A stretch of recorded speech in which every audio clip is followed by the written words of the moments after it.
Hi, welcome to Formula Creative Studios. I am Lawrence Nkwocha. Today I'm going to be discussing on the 7 elements of good storytelling.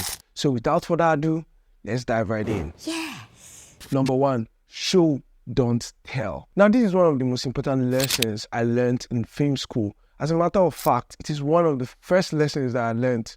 Show, don't tell. Whenever you're doing any visual interpretation or something that people can watch in form of content, it's very important for you to always remember this rule.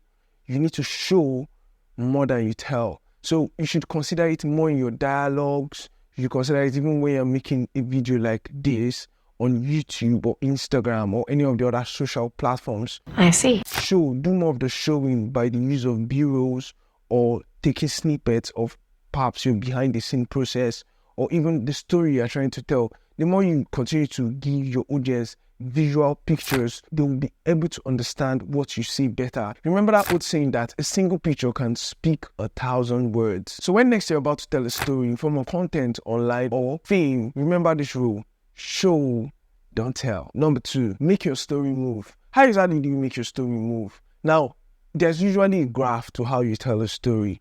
There are high moments and low moments. So you should be very strategic about the kind of film you want to make. Remember in elementary school when you are asked to plot a graph, that's exactly how you should think about your film as a storyteller. You should know when to take your audience high in their emotions, and you should know when to bring that emotion down in order for them to be able to settle and think about all the high moments that they've had in the film, and in order for them to bring those moments together so that it can be coherent and they will get to understand exactly why you told the story in that pattern. A movie is not just a linear path or a plot where you just go straight up. It's something that you have to be able to understand, okay, from the beginning of the movie, do you wish to take your audience up to sustain them and keep them on your film? And later, towards the middle, you tend to bring things down. Or do you choose to begin from the low moments and continue to rise until you reach the peak and apex where your viewer's emotion is at the high top towards the end of your film?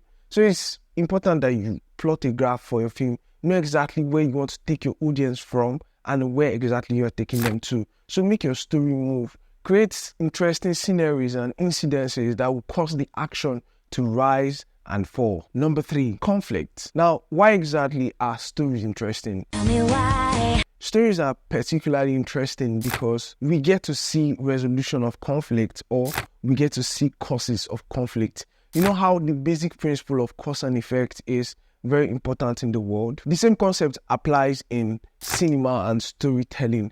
Conflict is a very important part of film. That's why you need to infuse conflict in your film. There should be a conflict. So usually a story structure goes from the introduction of your characters, then the cause of conflict, and finally the resolution of the conflict. So there should always be a conflict in your film in order for you to be able to drive the story. And there's something very interesting and intriguing about conflict that gets your audience to want to see what the resolution will be. So whenever you're considering your story, especially in film, you should always be able to bring up a conflict. The same thing applies with content creation. So usually a conflict can be in form of a question. So you could start by asking your audience questions like this. Do you know why it's very difficult to make a video like this? Why is this so difficult? So questions like that can really arouse emotions and want to get your audience to listen to you. So that's a conflict because there is a video and there is a difficulty in making the video. Number 4, include eye candy. Eye candy applies in every single type of video. That thing that continues to reset the emotions and attention of your viewers and actually get them more interested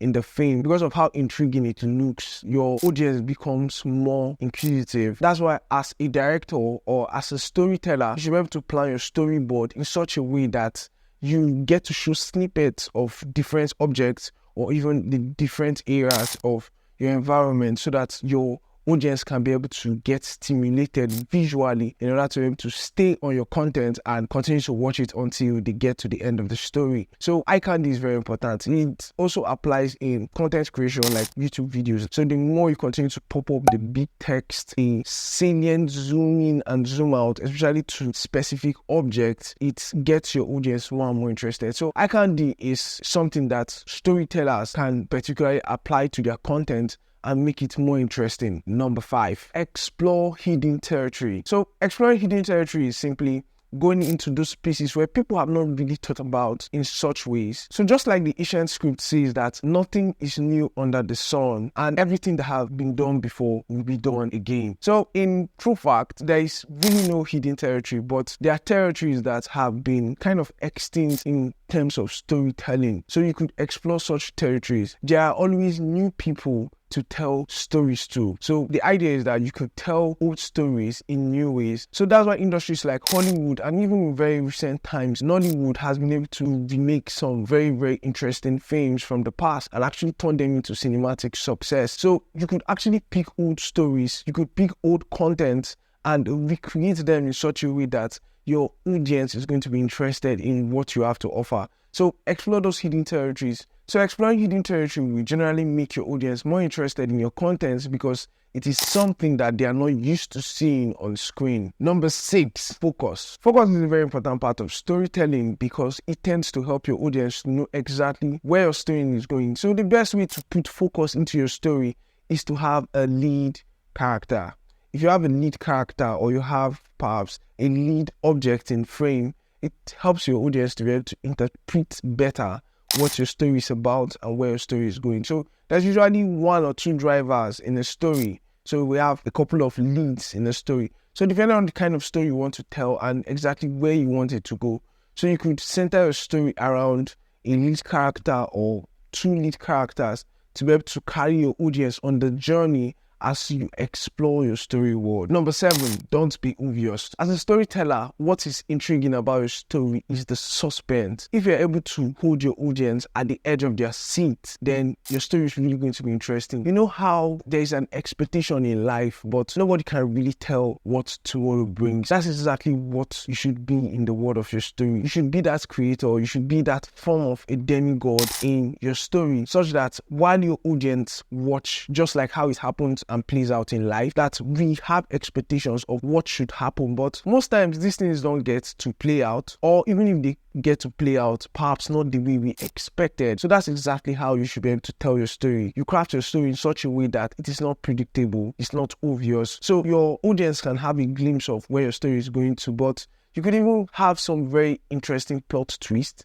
and interesting twist of fate that can take your character from point A to point B in a way that nobody would have ever imagined. Number 8, the Hitchcock rule. So the Hitchcock rule applies mainly in cinema, and it states that the size of an object in frame is proportional to its importance. That's what the Hitchcock rule is all about. So while you're planning your storyboard and the direction for your story, whenever you're framing your shot, whatever you want to emphasize, be it an object or a character, it should have a very large size in your frame so that you'll be able to translate it more to your audience. So the Hitchcock rule is basically a psychological rule to guide filmmakers while they make visual experiences for their audience. So next time when you want to make a film, could be a short film, even with your phone or with that little device you have. I mean, there's nothing that's little actually. So next time when you want to make a film, always consider these rules and these elements of storytelling that can make your story become a very, very amazing one. I hope that you got value from this video. I would like you to hit the like button. I also like you to comment on 2 things that are new to you in this video. If you've not subscribed, I would like you to do so. I remain Nkwocha, and I'll see you in the next video.